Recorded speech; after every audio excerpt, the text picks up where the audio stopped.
जो पावर है ना, इसके आगे कोई, हमको लगता है इसके सीरीज में कोई लगेगा बाइक। लोग इसे डब्बा बहुत ज़्यादा बोलते हैं। और ब्रेकिंग की बात करें तो ब्रेकिंग इसके जैसे बाइक वाला ब्रेकिंग तो किसी में मिलेगा। तो नमस्ते दोस्तों, सभी को स्वागत है आपका फिर से एक नई वीडियो में। और आज की जो रिव्यू होने वाली है ड्यूक 390 BS6 जनरेशन थर्ड। ये काफ़ी ज़्यादा अग्रेसिव बाइक कह सकते हो आप। ये एक ऐसी बाइक है जो अपनी सेगमेंट की सबसे ज़्यादा किलर बाइक। अगर आप इस बाइक के सामने अगर GT 650 या और भी अन्य कोई बाइक R3 हो गया, या आपके पास NS 400, डोमिनार 400, ये सारे बाइक्स को पीछे छोड़ सकती है। इतनी ज़्यादा पावरफुल बाइक है। तो हम जानेंगे क्या पावर के साथ साथ कि और भी इसकी चीज़ें सही है, जैसे कि मेंटेनेंस हो गया, इसका हैंडलिंग हो गया, ब्रेकिंग हो गया, ये सब चीज़ें सही है कि नहीं। तो आइए जानते हैं गाड़ी के ऑनर से कि इस बाइक की परफॉर्मेंस क्या है अब तक। तो इंट्रोड्यूस करते हैं बाइक के ऑनर को। हेलो रंजित भाई, कैसे हैं आप? तो सबसे पहला क्वेश्चन आपसे यही रहेगा, आप 390 लिए हैं तो इस सेगमेंट में ना बहुत सारी बाइकें आपको मिल जाएंगी। आपको डोमिनार 400 मिल जाएगा, NS 400 मिल जाएगा, GT 650 मिल जाएगा, और तो और R3 भी मिल जाएगा आपको। और थोड़ी सी और आप प्राइस बढ़ेंगे तो आपको अप्रीलिया भी आ जाएगी इस रेंज में। तो आपने ड्यूक 390 ही क्यों चूज़ करा? 390 इसलिए मैंने चूज़ किया क्योंकि 390 के सेगमेंट जो है, इस सेगमेंट में मतलब कोई बाइक इसके टक्कर का नहीं है। सीधी बात है, पावर और परफॉर्मेंस। तो गाड़ी मैंने जो लिया सिर्फ पावर की वजह से लिया और परफॉर्मेंस की वजह से लिया। और ये एक तरह से बोलें तो मेरा ड्रीम बाइक भी था, बचपन से मेरा शौक था लेने का, और खुद के दम पे ही लिया आदमी। तो आप इस बाइक की टॉप स्पीड क्या निकाले हो? मेरा जो एक्सपीरियंस है, मैंने गाड़ी जितना लास्ट भगाया है तो अभी तक 195 से 198 के आसपास मतलब गया है। 200 ओवरऑल बताएं तो 200 के आसपास गया है। 200 मतलब ऑलमोस्ट टच कर जाती है ये बाइक। बहुत बढ़िया, तभी तो पावरफुल बाइक कहे जाते हैं। इस बाइक की प्राइस कितनी पड़ी थी आपको, और अब तक कितना किलोमीटर चला चुके हैं? बाइक ऑलमोस्ट मैंने 13,000 किलोमीटर पूरा कंप्लीट हो गया है। आज हो भी जाएगा कुछ देर में। मैं दिखा देता हूँ आपको। यहाँ पे जो है टोटल ऑलमोस्ट 13,000 होने वाला है। तो जो प्राइस पड़ा था मुझे गाड़ी का 3,70,000 के आसपास था। आप लगभग 1 साल से इसको चला रहे हैं, तो इस बाइक की परफॉर्मेंस क्या रही है अब तक? बाइक का ओवरऑल परफॉर्मेंस जो देखें, मेरे हाथ में मेरे हिसाब से जो चलता है ऑलमोस्ट मतलब डिसेंट है, बेस्ट है।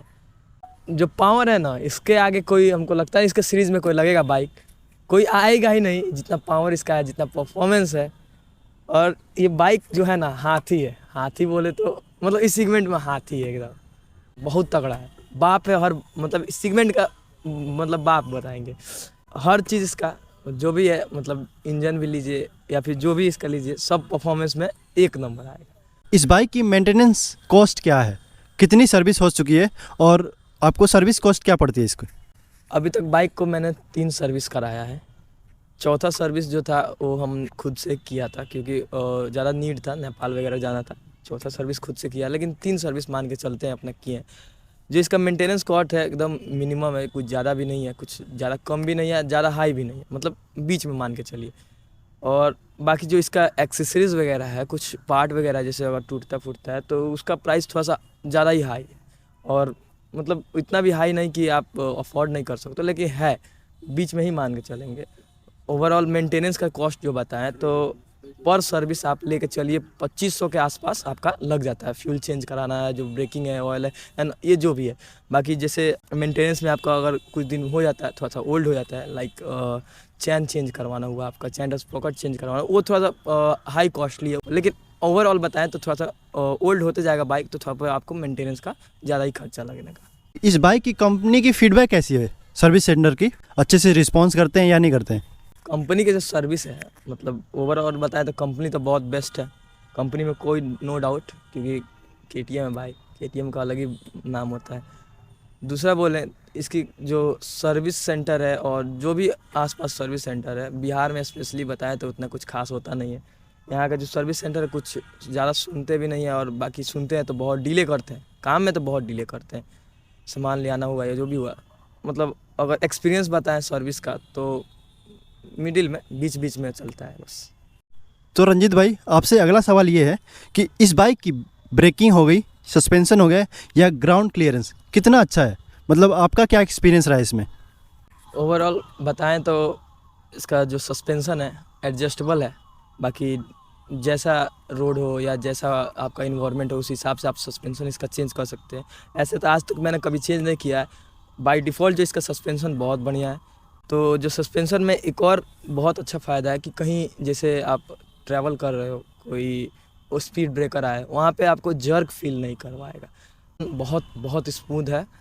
और ब्रेकिंग की बात करें तो ब्रेकिंग इसके जैसे बाइक वाला ब्रेकिंग तो किसी में मिलेगा ही नहीं। इस सेगमेंट में तो मिलने से भूल जाइए, क्योंकि इसका जो ब्रेक है अभी तक जो चलाया है मैंने, बहुत स्पीड चलाता है। इंस्टेंट ब्रेक लगने का इसमें कैपेसिटी होता है, मतलब इंस्टेंट ब्रेक लग जाता है। ग्राउंड क्लियरेंस इसका ओवरऑल बताएं तो मीडियम है, बीच में मानेंगे। अगर 2 आदमी बचता है और वज़न ज़्यादा रहता है तो ग्राउंड में थोड़ा सा वो स्पीड ब्रेकर आता है, उसमें थोड़ा सा वो टच हो जाता है। और अकेले चलाने में तो कोई उतना इशू नहीं है, लेकिन 2 आदमी बैठा के और वज़नदार ज़्यादा हो जाए तो इश्यू आ सकता है। ड्यूक 390 की माइलेज क्या देती है आपको, या आप सिटी बात कर लो या हाईवे वगैरह पे, ये सब पे क्या मिलता है आपको माइलेज? तो बात करें इसकी एवरेज की, तो एवरेज सिटी के अंदर ऑलमोस्ट 22-25 के आसपास आता है। सिटी में यही आता है ऑलमोस्ट।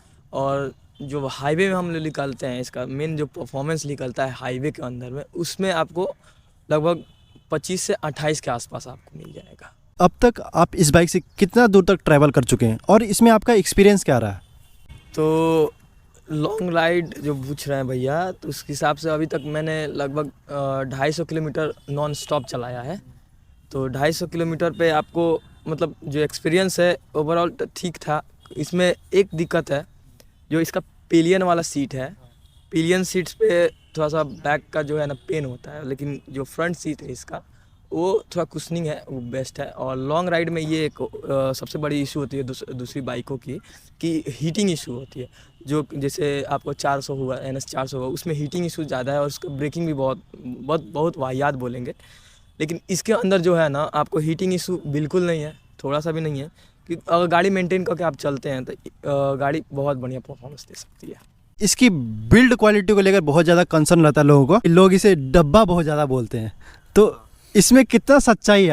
सबसे पहली बात जो डब्बा बोलते हैं ना, कभी वो चला के देखेंगे या कभी कुछ होगा, मतलब थोड़ा बहुत एक्सीडेंट वगैरह हो जाएगा, गिरा वगैरह दिए तो तब पता चलेगा। क्योंकि बाइक गिरा है, ऐसा नहीं है कि नहीं गिरा है। मैं दिखा भी सकता हूँ, इस साइड आएंगे भैया तो दिखाता हूँ इसका बिल्ड क्वालिटी क्या है। गाड़ी गिरा है, ये देखिए गाड़ी गिरा है, लेकिन गाड़ी के साथ कुछ नहीं हुआ। इसका क्वालिटी जो है ना, बिल्ड क्वालिटी ओवरऑल एक नंबर का बिल्ड क्वालिटी है। नहीं बोलेंगे कि खराब ज़्यादा अच्छा भी है या ख़राब है, क्योंकि फाइबर है, कुछ भी हो सकता है। लेकिन बिल्ड क्वालिटी के मामले में बेस्ट है। जो बोलते हैं डब्बा है, जी बिल्कुल नहीं है। आप लोग क्लियर जान लें, डब्बा तो है नहीं एकदम। इसकी हीटिंग इशू की भी बहुत ज़्यादा प्रॉब्लम आती है, इसमें क्या सच्चाई है आप बताएं? क्या सच में इंजन हीट होता है? जो हीटिंग इशू को लेकर बात आ रहा है, तो हीटिंग इशू में कोई दिक्कत नहीं है। गाड़ी हीट नहीं करता है। आप चाहे लंबा ले जाएं या शॉर्ट चलाएं या सिटी राइड करें, हीटिंग इशू में इसमें कोई वो नहीं है। गाड़ी का जो इंजन का परफॉर्मेंस है बेस्ट है मेरे हिसाब से, तो जो भी है बहुत बेस्ट है। अभी तक का कोई कंप्लेन तो सुना नहीं हो। सर्विस सेंटर पे भी कोई बोलता नहीं है जो हीटिंग प्रॉब्लम है या फिर इंजन सीज हुआ, वो कुछ नहीं। वो डिपेंड करता है राइडर किस हिसाब से चला रहे हो उसके ऊपर। बाकी हीटिंग इशू में कोई वो नहीं है, हीट नहीं करता गाड़ी।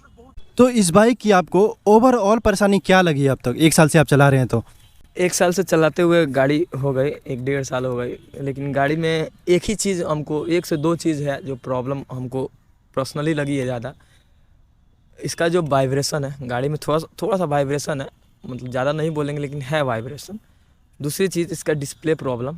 डिस्प्ले गाड़ी चालू है लेकिन डिस्प्ले आ नहीं रहा है, मतलब 1 साल के अंदर में ख़राब हो गया था, इसको चेंज नहीं कराया। लेकिन 2 साल का वारंटी होता है, आप चेंज करा सकते हैं। अगर वारंटी ख़त्म होता है तब डिस्प्ले ख़राब होता है तो ऑलमोस्ट 25 to 30K के आसपास आपको डिस्प्ले का लग सकता है। तीसरी चीज़ एक और है, जो इसका जो पीछे का पिलियन सीट है, ये उतना कंफर्टेबल नहीं। लास्ट क्वेश्चन ये है कि क्या अगर कोई 2025 में इस बाइक को लेना चाहे तो क्या आप उसको रिकमेंड करेंगे और क्यों?